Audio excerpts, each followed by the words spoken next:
Hi everyone, this is Tianyi, and I'm going to be showing you some of the geologic processes happening in the ocean, specifically in the benthic zone. So as you can see, this is the poster I created for my final project. I created two schematic diagrams, one showing you the mid-ocean ridge, one showing you a subduction zone.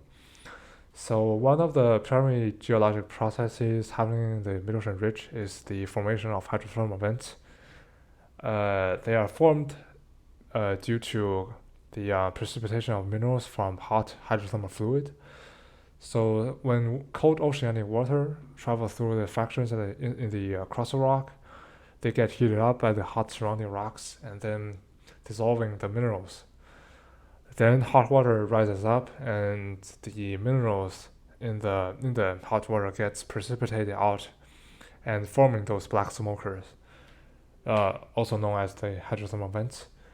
And here I have an information section showing you the way of determining the composition of oceanic crust, which is primarily measured by the ratio between Na2O plus K2O versus SiO2, sorry, percentage, and a high ratio between Na2O plus K2O and SiO2 characterize the rock into an alkaline basalt, and a low ratio characterizes the rock into a subalkaline basalt. And here I have the information about calcite. As you probably know, calcite is this formula is CaCO3. It can be both. It can be both calcite and aragonite.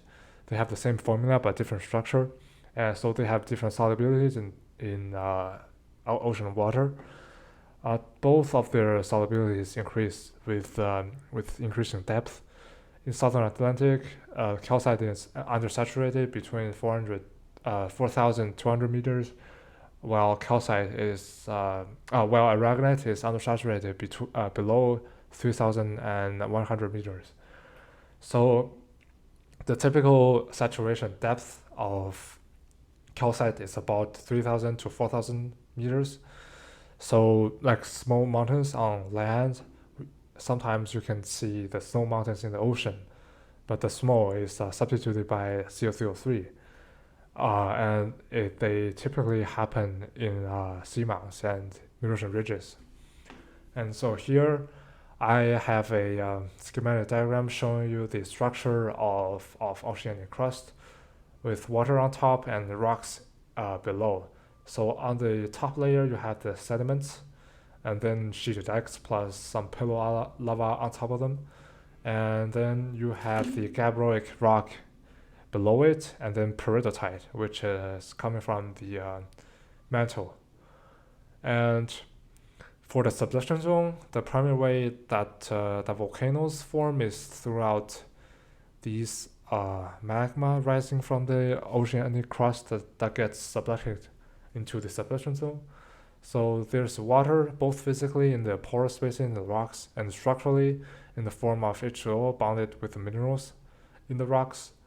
And when oceanic crust moves down, the increasing pressure and temperature usually dehydrate those minerals and releases water into the rocks above it, which creates magma that rises up and penetrates towards the surface, causing the formation of volcanoes and some of the most explosive eruptions on Earth.